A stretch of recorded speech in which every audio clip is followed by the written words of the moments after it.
Hello, hello, hello, and welcome to episode 397 of Prog Review. Just make sure my levels are right. It's an early morning one before the kids get up. Still school holidays. And today I'm talking about Only Sky by David Torn. I got this one from eMusic. Don't worry, it's a reputable digital outlet. I've had a subscription for them for many years now, and it's nice when one of the artists that you follow appears on there, because you can nab it. But yeah, Only Sky. I don't know if you're familiar with the work of David Torn. Does a lot of soundtracks now, film soundtracks. But in the past, if you move in prog circles, you may have heard of him via Cloud About Mercury, a record he recorded with Mark Isham on trumpet. We don't talk about him though because he's a Scientologist. Bill Bruford on the drums, and Tony Levin on Chapman stick. See what I did there? You may be familiar with that album, which is a very interesting record, but this is light years away from Cloud About Mercury. You see, David Torn is best described as an experimental guitarist, and this record, he's following my footsteps. He's actually recording like it's almost, I think it's a live. It feels like it's a live, improvised solo album. There's just him, the guitar, and whatever pedals he's using to make these noises. Again, this is not for everyone. If you're coming along expecting somebody to, bang out some tunes on the old plank, nah, it's not like that. This is all about tones and structure and feels and atmospheres and colour and swashes and things like that. Because again, I think it is largely looped. Again, I'm just using my ears here. I haven't read any background to it because I'm an ignorant pig, and I'm doing this off the top of my own head. It feels very similar to stuff I do in terms of looping, but much more experimental. Torn goes off, and that's why I find him interesting. There's some really genuinely nice stuff on here, meditative stuff that transports you, but then there's also this dissonance side which I have a little bit of trouble getting into. The dissonance stuff brings me out of the nice place the other tunes took me to. Very hard to talk about because it's all instrumental, you see, so it's very difficult to explain it and talk about it and make you interested. But yeah, I mean, for musicians or guitarists, it is an interesting record. It is very much like a muso, what you call a muso record. And I think many of you will probably just go at it because I don't know how long it is. Feels long. It feels like a record. It does go on a bit. That is another criticism. There are some long pieces. The fourth track was a cave there. Just again, it's one of those dissonant, discordant pieces that really rattled my cage. It just not rattled my cave, rattled my cage. It just seemed to outstay its welcome.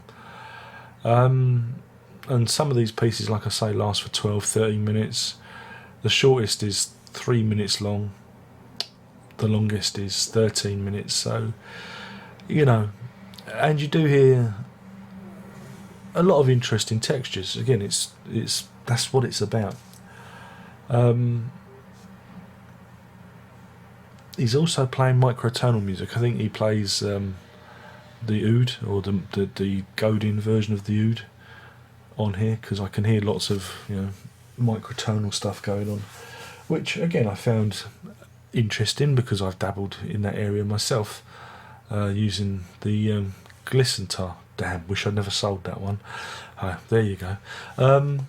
But yeah, a very interesting record. Not for everyone though. Again, I'm going to keep this review short because because there's not much else I can say about it. If you like interesting, and when I mean interest, I mean weird left field kind of stuff, you will get something from this. And if you're a fan of David Torn, there's always something worth checking out on there. Is it a strong album? It lacks focus in places. I think it's just a little bit too long, and some of the tonal stuff is very similar. I think you do need a change. Now, some different colours of the palette needed to be exploited. Again, if you hear the record, you'll know exactly what I mean. You do feel that there is, very much certain colours. It's like the album sleeve is very grey and almost sepia. So is some of the music held therein. In terms of a rating, now this is a difficult one to rate because it's experimental music. It's what I get from it, you're not going to get from it. So to be objective, an objective review, I'm going to give this.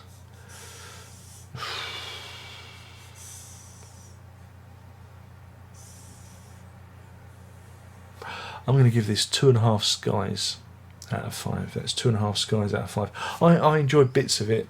Some of it not so keen on. A little bit overlong. And needed somebody in there. Needed a producer or an editor in there to go, no, David, you need to, we need a little bit more light here. But that's just my criticism. I'm sure there'll be people out there that give it a solid 5. But I found it really interesting. I found it a really interesting album to listen to. So while it doesn't, I don't think it's not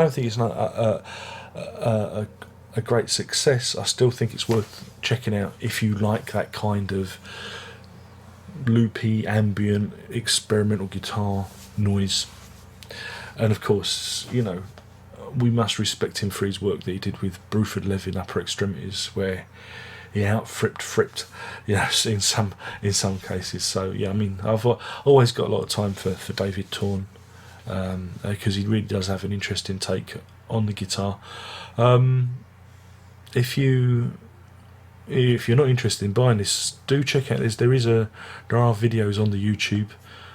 He does a great thing at TED, TED, Ted, not Ted the movie with the talking bear.